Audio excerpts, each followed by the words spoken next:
Well, welcome to Italy. This week we are exploring the fashion capital of Europe. We're here in Milan, but of course there's more to do in Milan than just go shopping. So we're going to be showing you 20 attractions around town. We had 3 days in Milan, so we hit the ground running and tried to see and do as much as possible.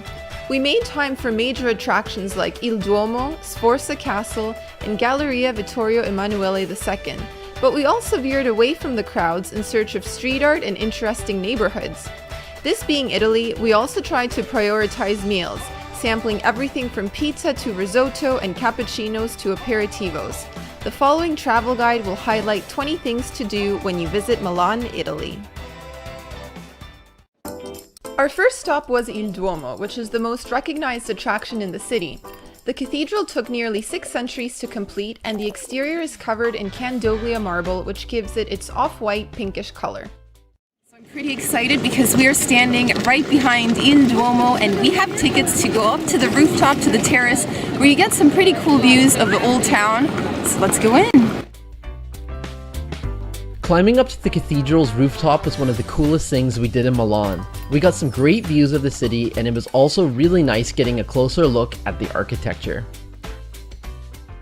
So fun little fact we just learned, if you donate enough money, you can get one of those church spires all to yourself.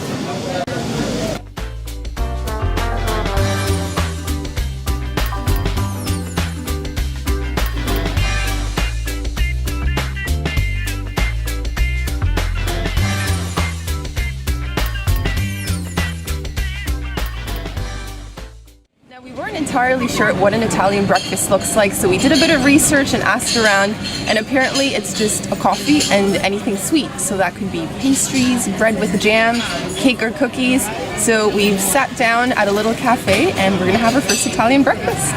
My beverage of choice today is the cappuccino because it's a very cold day, and why not have some frothy coffee? Cold day. When is 15 degrees considered cold? Look at the way I'm dressed. I'm cold, okay?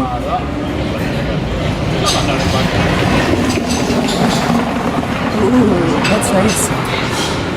Excellent cappuccino. Nice and rich and frothy. Indeed. Let me try some. And this pastry here I've selected, I honestly don't really know what it is. What made me select it was I saw walnut bits, and hey, I'm a huge fan of walnuts, so I don't know what's inside. It looks like it might be apple. Let's find out. I thought it was going to be prunes. Oh, no, that's like pecan pie. That's pecan filling inside. Let's see the inside. Can you get a Oh, look? wow, that is so delicious. Oh, it's like having pecan pie. Pie for breakfast. He's a happy boy.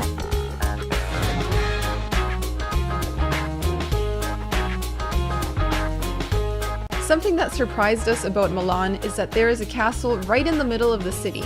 Sforza Castle was built in the 15th century by the Duke of Milan, and it then underwent several restorations and expansions in the following centuries. Today it houses several of the city's most prized art possessions, including frescoes by Leonardo da Vinci and Michelangelo's very last sculpture. For some upscale designer shopping, Galleria Vittorio Emanuele II is the place to be. It is considered one of the world's oldest and most beautiful shopping malls, and its most impressive feature is an arching glass and cast iron roof. Well, good evening from Milan. It is our first full day here, and it is now dinner time. So we just found a local little restaurant, and we're going to be trying a traditional dish that is very popular in the city and in the Lombardy region. We're going to have risotto alla milanese.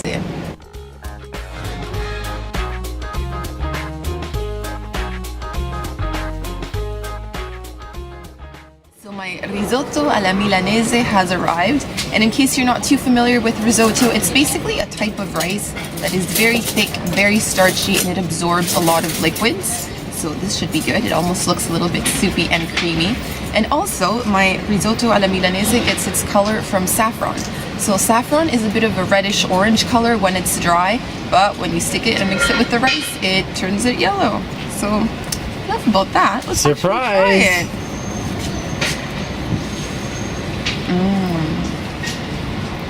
You like that? Wow. That is so good. And it's already cheesy. I mean, I know I added a lot of cheese, but I think they had already melted some cheese and mixed it in. So yeah, very cheesy and very buttery. You can never get too much cheese. That was so good. You're gonna like this.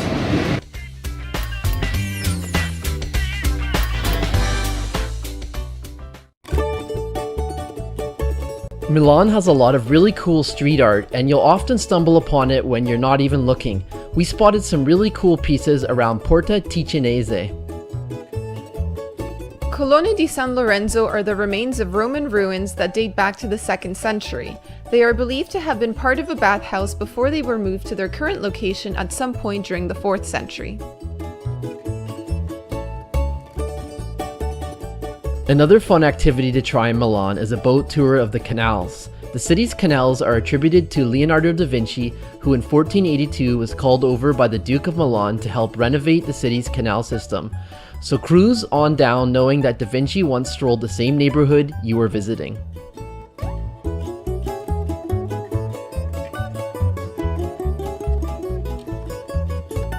Milan's Navigli district is one of the liveliest parts of town, especially when the sun goes down.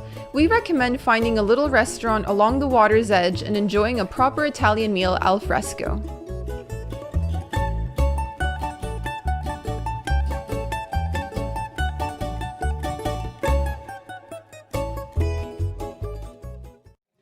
Gone out for our first Italian aperitivo, which is kind of like a pre-dinner drinking tradition. Basically, get yourself a cocktail for about 10 euros, and that gives you access to this massive buffet like pizzas, pastas, olives, anything you could possibly imagine. And this is what comes before dinner. So I have to admit, I was expecting very simple food for the aperitivo. I thought maybe they would just give us some prosciutto, cheese, and olives, you know, pretty cheap, simple food. But instead, what we found was this. So I've got lasagna, I've got ravioli, I have stir-fried veggies, and even French fries, which are not Italian, but I had to grab a few anyway since they were available.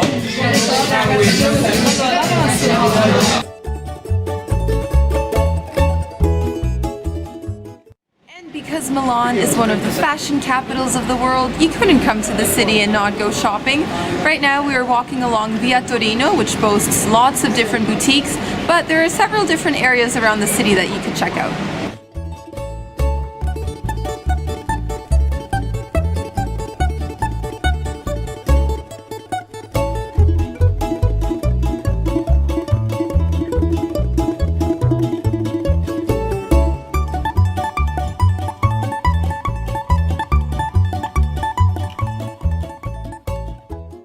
We thought we would show you some of the distinct neighborhoods in the city. This is Chinatown, and we've noticed tons of Chinese restaurants, and I think you can pick up some really good food here.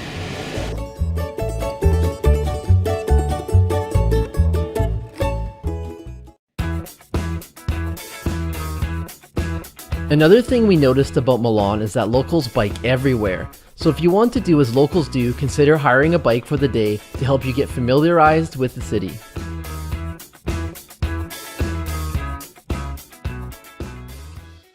Lunchtime here in Milan, and we figured why not have pizza when in Italy?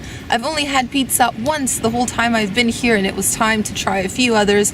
So we've been walking around the city, and we walked by this one shop, and we saw they had like these extra thick slices of pizza. It almost looked like a focaccia bread with toppings, so we went in there and grabbed 2 slices.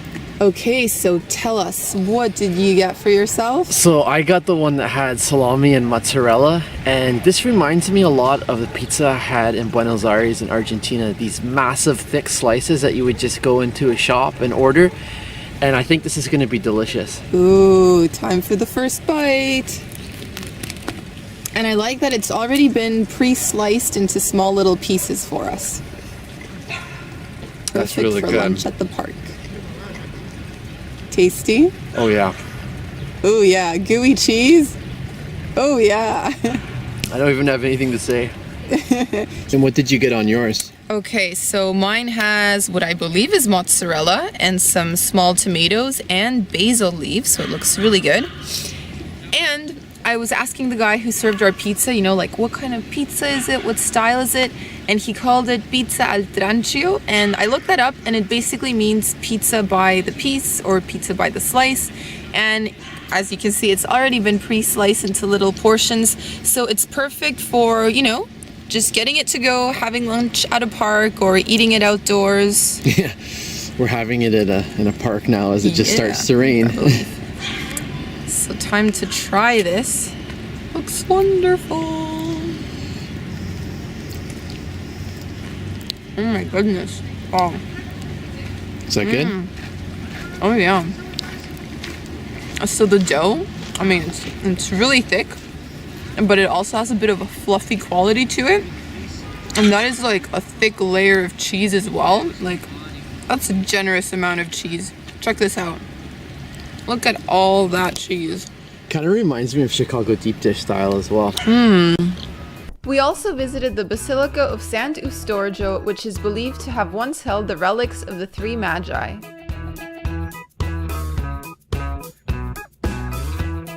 If you didn't get enough of the Duomo and the rooftop terrace, you can also visit the Duomo Museum, which covers the cathedral's history and art a little more in depth. Like most European cities, Milan is steeped in history, but that doesn't mean there aren't newer parts with modern architecture. We made some time to take a hop-on, hop-off bus tour of the city, and that helped us see a different side of Milan. We also dropped by the Museum of Natural History, which is probably geared more towards children, but we were still curious to see their dinosaur displays. Lastly, on our final night in Milan, we went out for one last stroll around the city to enjoy some nighttime views. Swing by Il Duomo if you get a chance. It feels completely different when the lights come on and the crowds disperse.